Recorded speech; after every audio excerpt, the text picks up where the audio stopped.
আসসালামু আলাইকুম বন্ধুরা, আজ আমি আপনাদের সামনে নতুন আরেকটি ভিডিও নিয়ে হাজির হয়েছি। আজ আমি আপনাদেরকে রান্না করে দেখাবো কিভাবে মুরগির গিলা কলিজা ভুনা করতে হয়।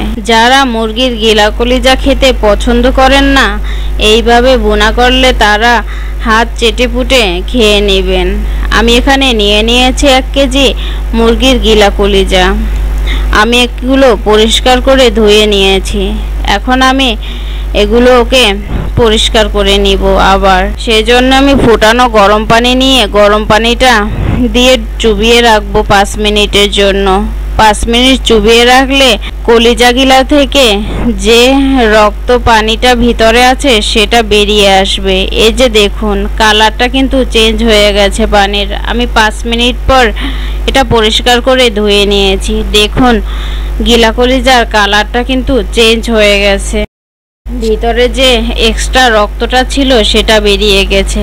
এখন আমি এটাকে ভুনা করব। সেজন্য চুলায় একটা প্যান বসিয়ে তাতে পরিমাণ মতো তেল দিয়ে দিয়েছি। তেলটা গরম হয়ে গেলে তার মধ্যে দিয়ে দিয়েছি কিছু গরম মশলা।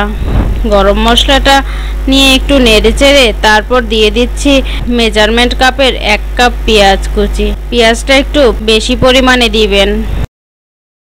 তারপর পেঁয়াজটাও কিছুক্ষণ ভেজে নিয়ে তার মধ্যে দিয়ে দিব রসুন বাটা, আদা এবং জিরার গুঁড়া পরিমাণ মতো দিয়ে তারপরে এটা কাঁচা গন্ধটা চলে যাওয়া পর্যন্ত ভেজে নিব। এই যে দেখুন, আমার কিন্তু প্রায় ভাজা হয়ে গেছে। এখন আমি এর মধ্যে অ্যাড করব লবণ, মরিচের গুঁড়া এবং হলুদের গুঁড়া। ঝালটা নিজেদের পছন্দ অনুযায়ী দিবেন, তবে কলিজা ভুনায় ঝালের পরিমাণটা সামান্য একটু বেশি হলে খেতে দারুণ মজার হয়। এখন তেলের ভিতরে 5 মিনিটের জন্য মশলাটাকে আমি কষিয়ে নিয়েছি। তারপর দিয়ে দিচ্ছি সামান্য পরিমাণ পানি। এখন আমি মশলাটাকে ভালো করে কষিয়ে নিব।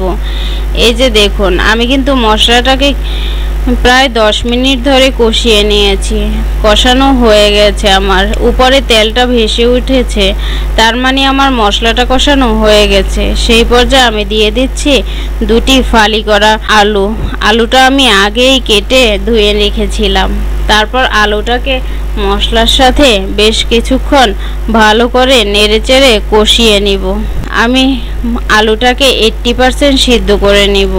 সেজন্য এখন আমি কিছুক্ষণ ঢাকনা দিয়ে ঢেকে নিয়ে মশলার সাথে আলুটাকে কষিয়ে নিলাম। আমার আলুটা কষানো হয়ে গেছে। এই পর্যায়ে এখন আমি দিয়ে দিব সেই গিলা কলিজাটা। গিলা কলিজাটা দিয়ে এখন আমি আবার মশলার সাথে 5 মিনিট কষিয়ে নিব।